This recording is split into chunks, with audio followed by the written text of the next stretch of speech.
خدارا میرے بھائیوں، رمضان سے پہلے پہلے اپنی فیملی کو، اپنے بچوں کو، خصوصاً اپنی بیوی کو یہ 5 نصیحتیں ضرور کرنا۔ یہ میں نہیں بتا رہا، یہ سیدنا علی المرتضیٰ شیر خدا کرم اللہ وجہ الکریم کا فرمان ہے۔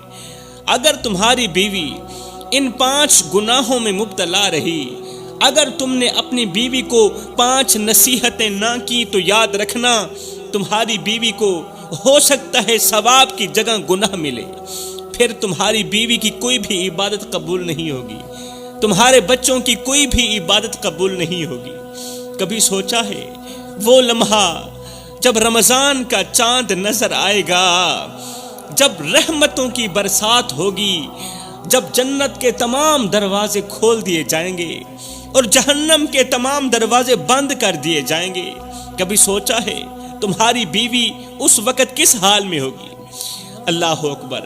کیا تم نے کبھی اپنی بیوی کو یہ یاد دلایا ہے کہ رمضان صرف روزے رکھنے کا نام نہیں ہے، رمضان صرف بھوکا رہنے کا نام نہیں، بلکہ یہ وہ مہینہ ہے جہاں اللہ اپنے بندوں کو جہنم سے نجات دیتا ہے۔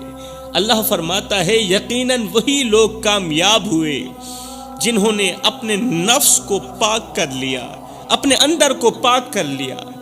مگر اگر تم نے اپنی بیوی کو اس پاکیزگی کا سبق نہ دیا جو میں تمہیں بتانے والا ہوں یا جو اللہ نے فرمایا ہے، اگر تم نے اپنی بیوی کو اس پاکیزگی کا سبق نہ دیا، اگر تم نے اسے یاد نہ دلایا کہ رمضان کے ان قیمتی لمحوں میں اس کی عبادت کیسی ہونی چاہیے، اگر تم نے اسے سبق نہ دیا تو یاد رکھنا کہیں ایسا نہ ہو کہ وہ ان رحمتوں سے محروم رہ جائے، تمہاری بیوی رحمتوں سے محروم رہ جائے، رمضان کی برکتوں سے محروم رہ جائے، اور تم قیامت کے دن افسوس کرو کہ کاش میں نے وقت پر اپنی بیوی کو سمجھایا ہوتا۔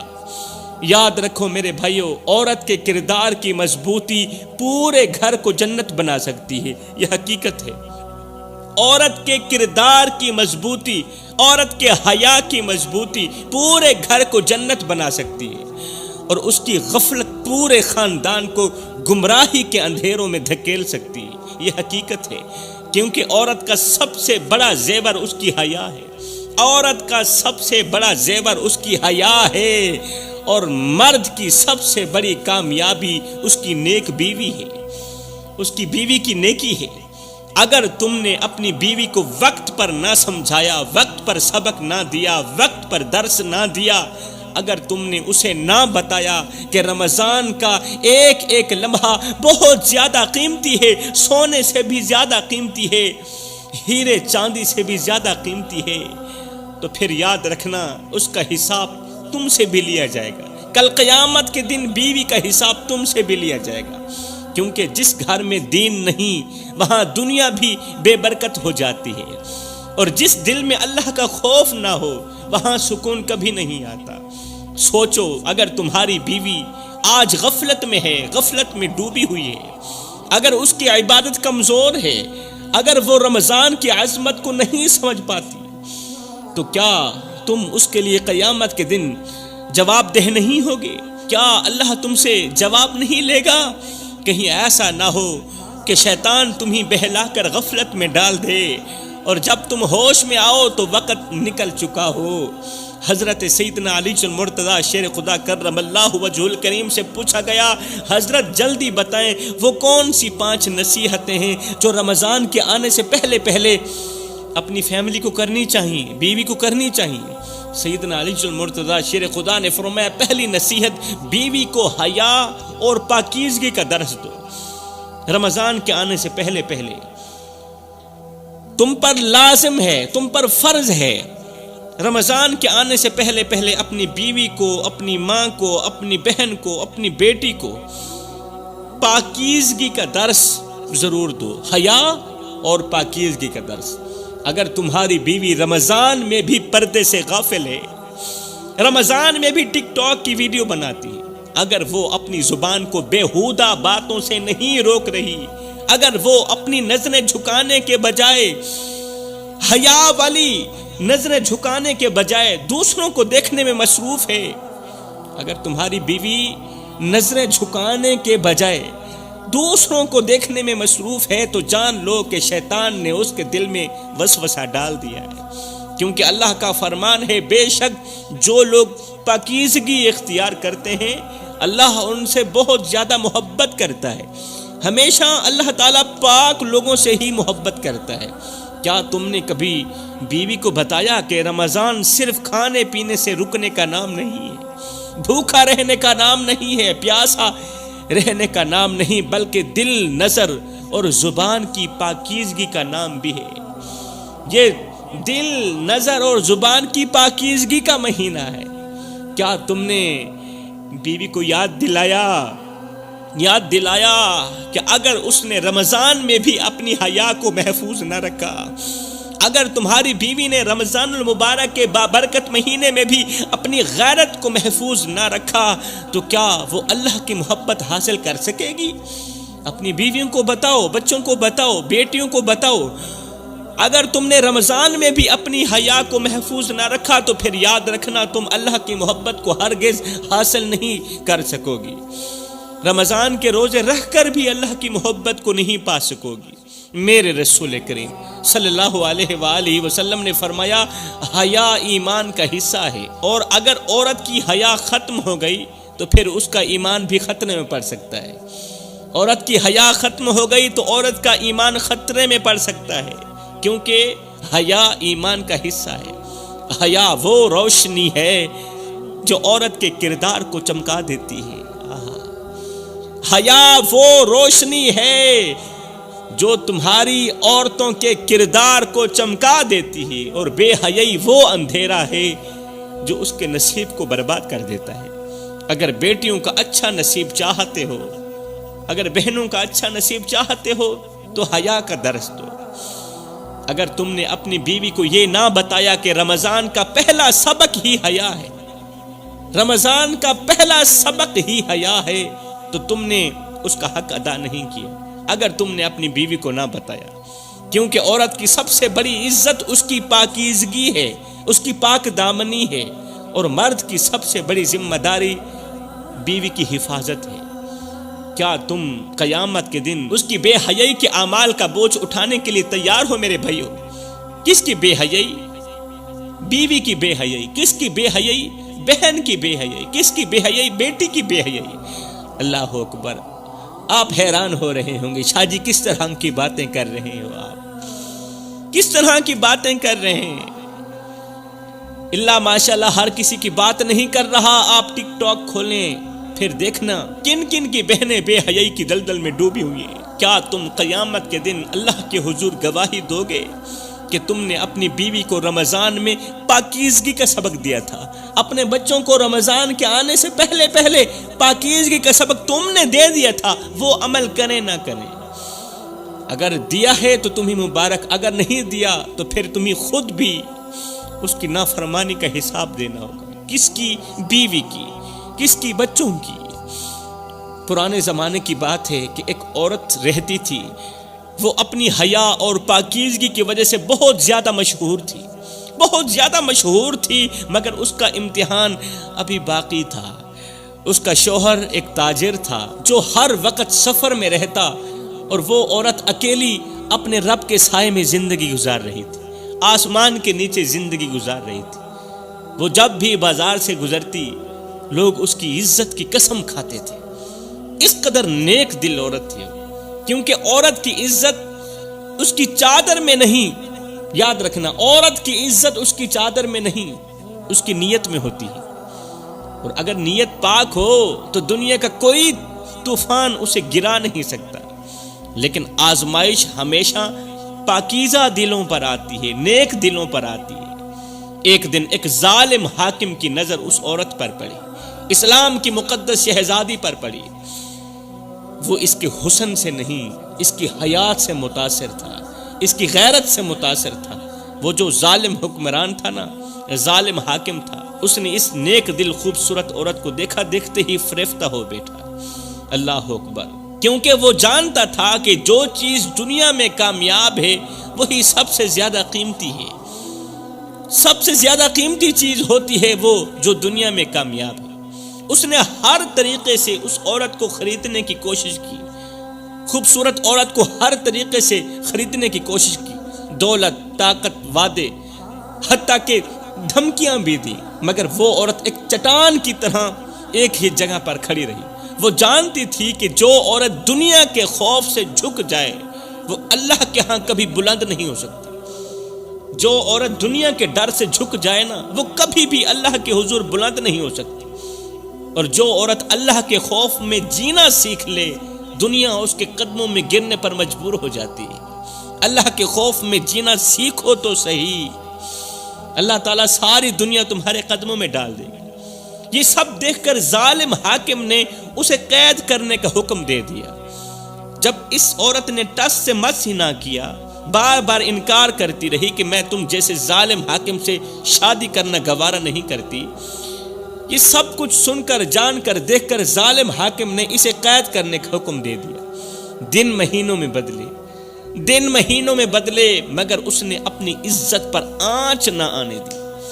قید میں رہنے کی وجہ سے، بند کوٹھی میں رہنے کی وجہ سے عورت کا جسم کمزور ہو گیا، عرصہ گزر گیا، قید میں رہی، چہرہ مرجھا گیا مگر اس کی روح چمکتی رہی، چہرہ سیاہ ہو گیا مگر روح 14ویں رات کے چاند کی طرح چمکتی رہی۔ آخر کار اس کی استقامت نے ظالم کو توڑ کے رکھ ہی دیا۔ نیک دل عورت کی استقامت نے، اس کے صبر نے، اس کی طاقت نے ظالم کو توڑ دیا۔ جب وہ قید سے آزاد ہوئی تو لوگ حیران تھے کہ ایک کمزور عورت نے طاقتور ظالم کو کیسے شکست دی۔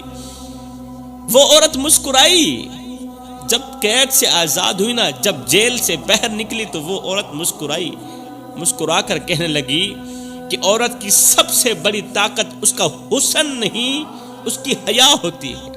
عورت کی سب سے بڑی طاقت اس کی خوبصورتی نہیں ہے، اس کی حیا ہوتی ہے۔ اور جس نے اپنی حیا بیچ دی اس کے پاس کچھ بھی باقی نہیں رہا۔ دنیا کی سب سے قیمتی چیز عزت ہے، جو کھو جائے تو پھر واپس نہیں آتی، اور جو بچا لے وہ بادشاہوں سے بھی زیادہ قیمتی ہو جاتا ہے۔ اللہ اکبر۔ یہ دنیا آزمائش کا گھر ہے۔ جو اپنے نفس کو بیچ دے وہ دنیا میں چند دن جیتا ہے، جو اپنے نفس کو بیچ دے وہ دنیا میں چند دن جیتا ہے، مگر جو اپنی عزت بچا لے، جو اپنی عزت بچا لے وہ رہتی دنیا تک زندہ رہتا ہے۔ اور جو اللہ کے لیے قربانی دے دے، اللہ کے نام پر قربان ہو جائے، اللہ اسے کبھی ضائع نہیں کرتا۔ اللہ آزماتا ضرور ہے مگر تن تنہا اکیلا نہیں چھوڑتا۔ حضرت سیدنا علی المرتضیٰ شیر خدا نے فرمایا، دوسری نصیحت، بیوی کو زبان کی حفاظت اور بد زبانی سے بچنے کی تلقین کرو۔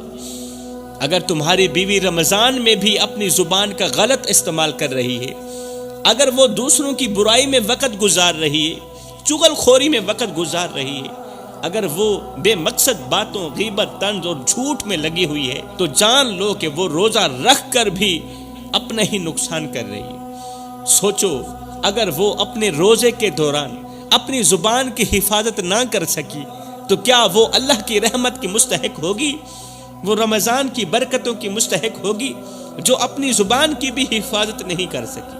اگر اس کی زبان سے مسلسل وہ الفاظ نکل رہے ہیں جو دوسروں کو تکلیف دے رہے ہیں، جو رشتوں میں درار ڈال رہے ہیں، تو کیا وہ واقعی کامیاب ہو سکتی ہے؟ ہرگز نہیں، بالکل بھی کامیاب نہیں ہو سکتی۔ میرے رسول کریم صلی اللہ علیہ وآلہ وسلم نے فرمایا، جس نے جھوٹ اور غلط کام نہ چھوڑے، اللہ کو اس کے بھوکا پیاسا رہنے کی کوئی ضرورت نہیں، اللہ کو اس کے روزے کی کوئی ضرورت نہیں۔ جس نے جھوٹ نہیں چھوڑا، جس نے غلط کام نہیں چھوڑے، جان لو میرے بھائیو، انسان کا سب سے بڑا دشمن اس کی اپنی زبان ہے، اور جو زبان کو قابو میں نہ رکھ سکے وہ اپنی عزت اور نیکی کو برباد کر دیتا ہے۔ جو عورت زبان کے وار سے دوسروں کے دل زخمی کرے وہ خود کبھی خوش نہیں رہ سکتی، کبھی بھی خوش نہیں رہ سکتی۔ کبھی کبھی ایک لفظ رشتوں کو جوڑ دیتا ہے، ایک چھوٹا سا لفظ کبھی کبھار رشتوں کو جوڑ دیتا ہے، اور کبھی ایک جملہ محبت کو ہمیشہ کے لیے ختم کر دیتا ہے، دلوں میں نفرتیں، کدورتیں بھر دیتا ہے۔ اگر تم نے اپنی بیوی کو یہ نہ سکھایا کہ رمضان میں زبان کا روزہ بھی ضروری ہے، رمضان میں زبان کا روزہ بھی ضروری ہے، اگر تم نے بیوی کو نہ بتایا کہ یہ مہینہ نہ صرف جسم بلکہ دل اور زبان کو بھی پاک کرنے کے لیے آیا ہے، اگر تم نے بیوی کو یہ درس نہ دیا تو یاد رکھنا جس گھر میں عورت کی زبان بے قابو ہو وہاں برکت ہمیشہ کے لیے ختم ہو جاتی ہے، وہاں برکت نہیں رہتی۔ بنی اسرائیل میں ایک عورت رہتی تھی جس کی زبان تیز اور بے قابو تھی، ہر وقت اپنی زبان کو تیز چھری کی طرح چلاتی رہتی تھی۔ وہ اپنی باتوں میں دوسروں کی عزت کا خیال نہیں رکھتی تھی، ہر بات پر طنز کرتی تھی، دوسروں کو کم تر سمجھتی تھی، وہ اپنی زبان سے زخم دینے کو اپنی جیت سمجھتی تھی۔ اس کا شوہر ایک نیک دل انسان تھا جو ہمیشہ صبر سے اس کی سخت باتیں برداشت کرتا رہتا تھا۔ وہ اسے بار بار سمجھاتا کہ زبان کا زخم تلوار کے زخم سے زیادہ گہرا ہوتا ہے، بیوی کو بار بار سمجھاتا تھا کہ یہ جو زبان کا زخم ہے نا یہ تلوار کے زخم سے زیادہ گہرا ہوتا ہے، کیونکہ تلوار کا زخم بھر جاتا ہے مگر زبان کے دیے ہوئے زخم کبھی نہیں بھرتے۔ مگر اس کی عورت کو کبھی اپنی غلطی کا احساس نہ ہوا، وہ سمجھتی تھی کہ الفاظ بس ہوا میں اڑ جاتے ہیں، ان کا کوئی حساب نہیں ہوتا۔ وقت گزرتا گیا میرے بھائیو، پھر کیا ہوا آگے سنیے۔ اس عورت کا رویہ مزید سخت ہوتا گیا۔ ایک دن ایک معمولی سی بات پر اس نے اپنے شوہر کو ایسے الفاظ بولے جو اس کے دل کو توڑ کر رکھ گئے، چکنا چور کر دیا۔ بیوی کا ستایا ہوا شوہر خاموشی سے گھر سے نکلا، کچھ اس طرح نکلا کہ پھر کبھی واپس نہ آیا۔ دن مہینے سال گزر گئے مگر وہ شخص واپس نہ آیا۔ عورت کا غرور آہستہ آہستہ اب پچھتاوے میں بدلتا گیا۔ اس کی زبان جو کبھی دوسروں کو نیچا دکھانے میں مصروف رہتی تھی اب ہر وقت خاموش رہنے لگی۔ ہر وقت اب زبان خاموش ہو گئی مگر وقت گزر چکا تھا۔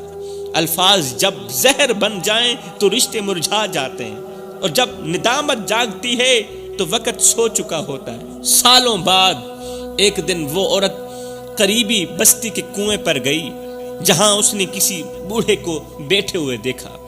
وہ فقیر نظر اٹھا کر عورت کو دیکھا، نظر اٹھا کر بولا، بیٹی ایک بات تو بتا، دنیا میں سب سے خطرناک چیز کون سی؟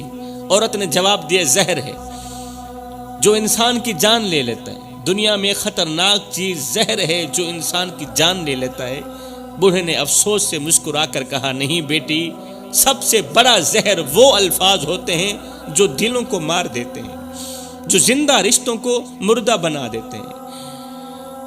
سب سے خطرناک الفاظ ہوتے ہیں۔ یہ سن کر عورت کے ہاتھ کانپنے لگے، کیونکہ وہ جانتی تھی کہ اس کی زبان کے الفاظوں نے نہ جانے کتنوں کے دل توڑ رکھے ہیں۔ کچھ الفاظ زخم نہیں دیتے بلکہ قبریں کھود دیتے ہیں، اور جب احساس ہوتا ہے تو مرنے والا واپس نہیں آتا، وہ قبر میں جا چکا ہوتا ہے۔ زبان کا زخم وہ آگ ہے میرے بھائیوں جو ساری خوشیوں کو جلا دیتی ہے۔ جب دل راکھ ہو جاتا ہے نا تو پھر پچھتاوے کے آنسو بھی نہیں بجھا سکتے اس آگ کو۔ جو عورت زبان کو قابو میں رکھ لے وہ محبتوں کی ملکہ بن جاتی ہے، اور جو عورت اپنی زبان کو آزاد چھوڑ دے وہ ایک دن سب کچھ کھو بیٹھتی ہے۔ یہ دنیا بدلے میں کچھ دے نہ دے مگر اللہ ہر چیز کا حساب لے گا میرے بھائیوں، اور جو الفاظ دوسروں کو رلا دیتے ہیں وہ ایک دن خود انسان کو رلا دیں گے۔ حضرت سیدنا علی المرتضیٰ شیر خدا نے فرمایا، تیسری نصیحت، بیوی کو فضول خرچی اور بے برکتی سے بچنے کی تلقین کرو۔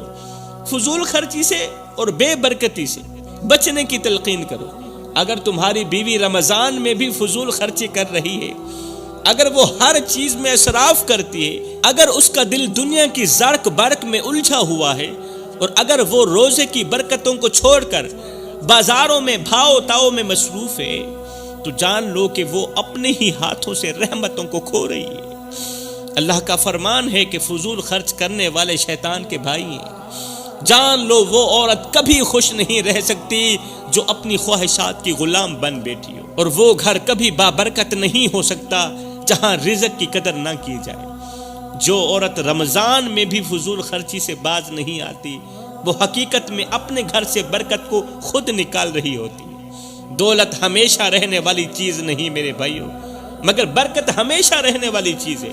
برکت ہمیشہ رہتی ہے، اور برکت صرف ان لوگوں کو ملتی ہے جو اللہ کے دیے ہوئے رزق کی قدر کرتے ہیں۔